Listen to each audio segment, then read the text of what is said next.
Un troisième décret exécutif, en réponse directe à la question concernant les chauffeurs Uber, va charger le ministère des Transports d'instaurer des tests d'anglais pour les camionneurs. Actuellement, 18 propositions commerciales ont été soumises, mais leur origine et leur contenu restent flous. Le processus prend du retard, même si les équipes, dont la cellule commerciale, travaillent jour et nuit pour avancer. J'ai d'ailleurs été en contact tard hier soir pour suivre les progrès. Pour ceux qui ne connaissent pas, Peter Doocy de Fox News est souvent envoyé pour interroger les porte-paroles de la Maison-Blanche. Même lui, pourtant peu critique habituellement, a soulevé le manque de transparence dans les négociations commerciales. Je ne peux pas devancer le président ou l'équipe sur les éventuels accords, mais je peux garantir que l'administration agit avec détermination pour conclure des accords commerciaux équitables au bénéfice des travailleurs américains. Alors que la semaine commence, les porte-paroles présidentiels tentent de rassurer sur la guerre commerciale en cours. Le secrétaire au Trésor, Scott Passen, a affirmé ne pas être inquiet de potentielles pénuries en rayons d'us aux droits de douane imposés par Trump. Il reste confiant sur les capacités d'adaptation des distributeurs et sur une éventuelle désescalade de la part de la Chine. Pourtant, les tensions montent avec des tarifs supplémentaires de 25%, ciblant certains secteurs, et des menaces de nouvelles sanctions envers les partenaires commerciaux qui ne coopèrent pas.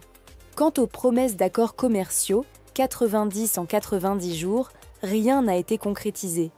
À 83 jours, toujours aucun accord. Cela entretient l'incertitude économique et fait grimper les spéculations sur une récession.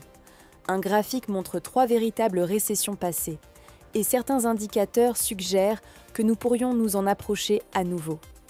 Malgré les déclarations de Trump, la Chine semble prendre les choses à la légère.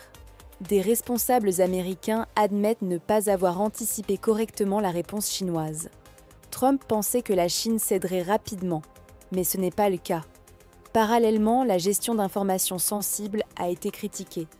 Une erreur grave a vu des discussions classifiées sur des plans militaires tenues dans un cadre inapproprié, avec un journaliste accidentellement inclus. Cela soulève de lourdes questions sur le sérieux et les compétences des membres de l'administration. L'économie ne va pas mieux. Les tarifs douaniers sont en réalité des taxes sur les consommateurs. Les prix montent, certains baissent, mais l'économie vantée par Trump ne se matérialise pas. La moitié des économistes pensent même que nous entrons en récession.